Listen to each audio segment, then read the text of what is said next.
sister's house to babysit my little nephew poo here. So I didn't sleep super well because he really likes to cuddle right on your head.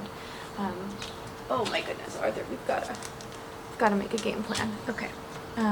But I wanted to share a reading update because I am reading such a great book right now, and I feel like we're so many months into the year, we're like halfway through, and I haven't like hit my stride yet with reading in this year. I've read a lot of books that I've really loved, but I haven't hit my stride, and part of that is because I'm in some of these book clubs that take up a lot of my reading time, because I'm reading really chunky books, which is fantastic, but that means I don't really have as much like mood reading. Sorry, it's early. Mood reading options as I normally would, where I kind of go with the flow and what I want to read. So I was walking around just on a really long walk a couple weeks ago in the city, and I was listening to, I think it's the NPR Book Review podcast, and Tana French, it was, I think, a kind of old episode, but Tana French was on, and she was talking about her new series, The Hunter, and I think the second book is called The Searcher, and it is separate from the Dublin Murder Squad series, which I've been reading for a couple of years now, and she was just talking about the way she creates these like incredible moments of dialogue and tension, and how she plays with language to talk around an issue that all of the characters in a novel are trying to get at, but there's a way of speaking around it, and she said it was like a very Irish thing to do, and she captures that so well in a lot of her books. And I just was inspired that I wanted to pick up a Tana French book, and I want to finish the Dublin Murder Squad series before I move to her next one. So I was near Barnes & Noble, and I walked right in, and I picked up The Secret Place. I think this is now book 4 or 5. I've read Broken Harbor, Faithful Place, The Likeness, and In the Woods. So yes, I think there are 6 books in this series. But I started this a couple weeks ago. Like as soon as I picked it up, I started it, but then I had to put it down because I was finishing Wives and Daughters for my book club, and I just finished that like 3 days ago.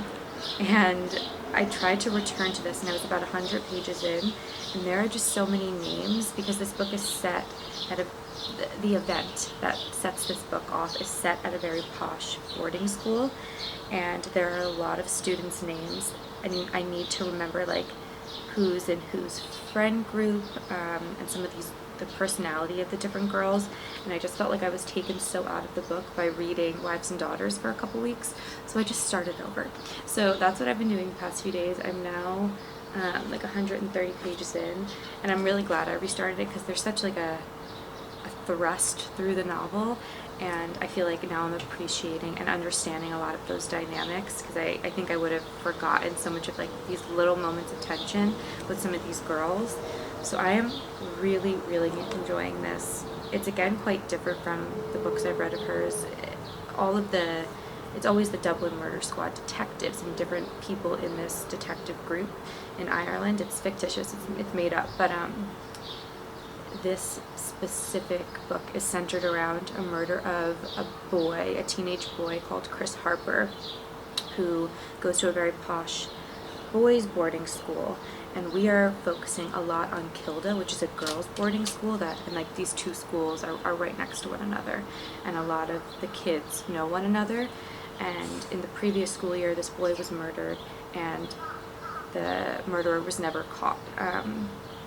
It was investigated for quite a long time. There was some pushback from both of the boarding schools because it gave them some bad press, and eventually they packed up shop and left without arresting anyone or charging anyone with the murder. And now it has come out again that it seems like some of the girls at the school might know something, and the first 130 pages of this book really take place in these little interrogations with our main detective, Stephen Moran, and his partner, Conway, and these girls. It is so well written. These girls feel so real, so nuanced, so uncomfortable, and so like a teenage girl. It's fantastic.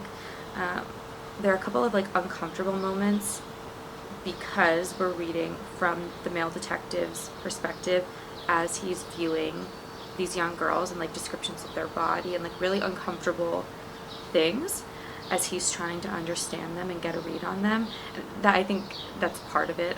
French does this a lot, where she like impersonates this male voice, and you're not supposed to feel comfortable with it, but again, it's really well written.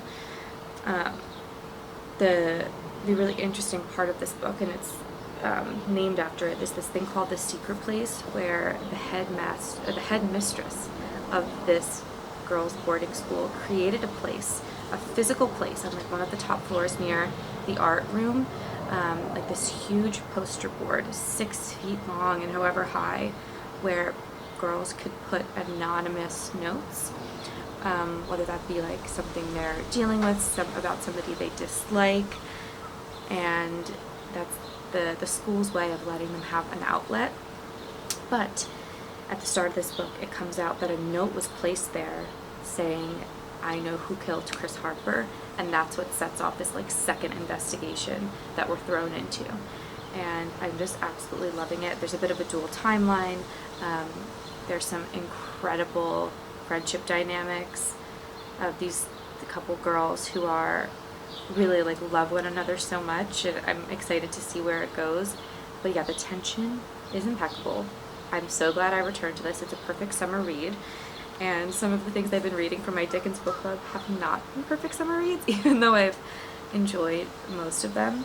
So that's my main focus for reading right now, which is fantastic. Like I said, I finished Wives and Daughters a couple days ago, and I'm really glad that I was told to read it in this book club, because I don't think I ever would have picked it up by myself. I'll talk about it in my wrap-up, but I felt quite a connection to the book. It wasn't perfect by any means. There were a couple of clunky moments. It was a bit overlong.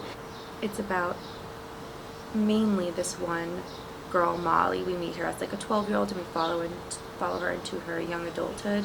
And it's about all of these small moments of drama in this small town life outside of London, and kind of her coming of age and her dealing with these little moments of feeling uncomfortable and having crushes and falling in love and watching her father be married and kind of taken away from her as she sees it.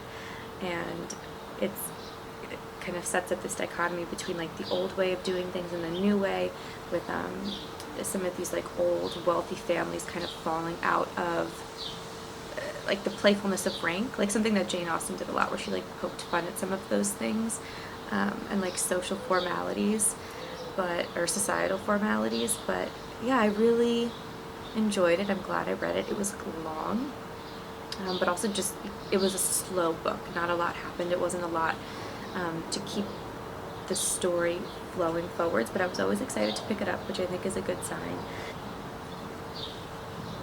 So that's been my reading the past couple weeks. But this little guy is just falling asleep on my lap. I think we're gonna go to the park, because every morning for like 45 minutes it's like off leash time. I mean, there are always dogs off leash, but I think it's nice for him to go and socialize and make friends. So, wanna go to the park? So that's what we're gonna do. We wanna go to the park. Let's do it. Arthur, why don't you go run and play? No. No, you don't want to run and play. Okay.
weeks ago in Pennsylvania and got a couple of really exciting things, more like home thrifting and antiquing than clothes. And I am super excited because I think in the next couple weeks the library will be coming together. So this first thing will be perfect on whatever chair I decide, like my reading chair for that room. But we painted it like a really, really dark green in there. And this gorgeous pillow has like a lot of the same colors as the walls, with this gorgeous bird and like a velvet back. I need to clean it because it's a little bit stained, but I think it is absolutely stunning and will go perfect with the vibe of the room. And then I got 2 books, more so display books, but I will certainly read them too. The first is this absolutely stunning book called The Illustrated Herbal. It's like a coffee table size book, and it's all of the illustrated manuscripts that survived from the Middle Ages and the early Renaissance, all about herbs and medicinal properties of plants. And it is all like the printed images of manuscripts. So let me take the jacket off.